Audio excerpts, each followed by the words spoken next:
आपका स्टूल है, जो आपका पखाना है, वो कौन से मिनरल की कमी से खराब होना शुरू होता है? कभी ये बात सुनी है आपने? नहीं सुनी होगी। सबसे पहले तो मैं आपको बता दूँ कि आपकी बॉडी का एक बड़ा इंपॉर्टेंट ऑर्गन है, कुछ लोग उसको ग्लैंड भी कहते हैं बिकॉज़ वो हार्मोन्स भी सिक्रीट करता है और एंजाइम भी सिक्रीट करता है, पैंक्रियाज़। ये जो पैंक्रियाज़ है आपके पास, इसके 2 हिस्से होते हैं। जो बाहर वाला हिस्सा होता है उसको एक्सोक्राइन एरिया कहा जाता है, जो अंदर वाला हिस्सा होता है उसको एंडोक्राइन एरिया कहा जाता है। जो एक्सोक्राइन एरिया आपके पास पैंक्रियास का, इसमें अल्फा सेल्स होते हैं और बीटा सेल्स होते हैं। अल्फा सेल्स ग्लूकागॉन निकालते हैं, बीटा सेल्स इंसुलिन निकालते हैं और ये दोनों मिलकर ब्लड शुगर लेवल्स को रेगुलेट करते हैं।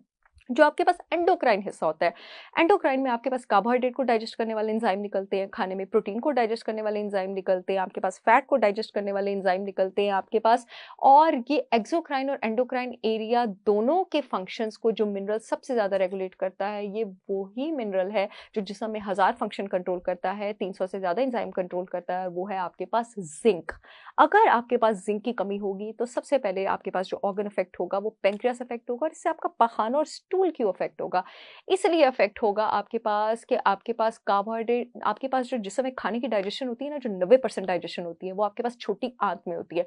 छोटी आंत में एंजाइम्स पेंक्रियास से निकल के जाते हैं और फिर वो जाके छोटी आंत में कॉन्सेंट्रेट होते हैं। अगर जिंक ठीक नहीं होगा, छोटी आंत के एंजाइम्स ठीक नहीं होंगे, खाने की 90% डाइजेशन खराब होगी, और जो पखाना और स्टूल है वो आपको टूट टूट के आएगा, वो फ्लोट करेगा, वो बहुत ज्यादा बदबूदार होगा, और ये आपके पास निशानी होगी जिंक की कमी की।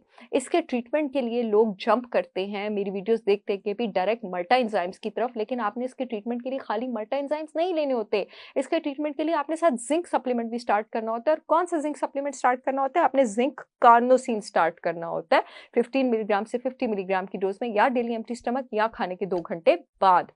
इसके साथ साथ आपको बोनस में और भी अर्ली साइन जिंक डेफिशिएंसी की बताती चलूं। शॉर्टनेस ऑफ ब्रेथ अगर आपको हो तो शॉर्टनेस ऑफ ब्रेथ आपको पोटेशियम की कमी से तो हो ही सकती है, एक बार इस पे मैंने पहले बात की थी। ये आपके पास इसलिए भी हो सकती है कि आपकी आंतों में और आपके मैदे में बहुत ज्यादा सोजिश हो, गट इन्फ्लेमेशन हो, और ये गट इन्फ्लेमेशन भी आपके पास जिंक की कमी की वजह से हो सकती है। स्लीप प्रॉब्लम्स, जहां पे आपके पास विटामिन डी की कमी से हो सकते हैं, मैग्नीशियम की कमी से हो सकते हैं, हाइपरथायराइड होने की वजह से हो सकते हैं, विटामिन बी1 की कमी से हो सकते हैं, कॉर्टिसोल हार्मोन ज्यादा होने की वजह से हो सकते हैं, वहां पर जिंक की कमी से भी आपके पास स्लीप प्रॉब्लम्स हो सकते हैं। अदर देन दैट, जो लोग डायबिटिक होते हैं उनकी बॉडी से जिंक डिप्लीट होता रहता है। जो लोग बहुत ज्यादा रिफाइंड कार्ब्स और शुगर लेते हैं उनकी बॉडी से जिंक डिप्लीट होता है। जो लोग स्मोकर्स होते हैं उनकी बॉडी से जिंक डिप्लीट होता है। जो लोग एल्कोहलिक्स होते हैं उनकी बॉडी से जिंक डिप्लीट होता है। जो लोग स्ट्रेस बहुत ज्यादा लेते हैं उनकी बॉडी से जिंक डिप्लीट होता है। मैंने एक बार पहले भी बताया था कि स्ट्रेस और शुगर हमारे जिस्म से एक ही तरह के मिनरल्स जो है वो उसको डिप्लीट करता है।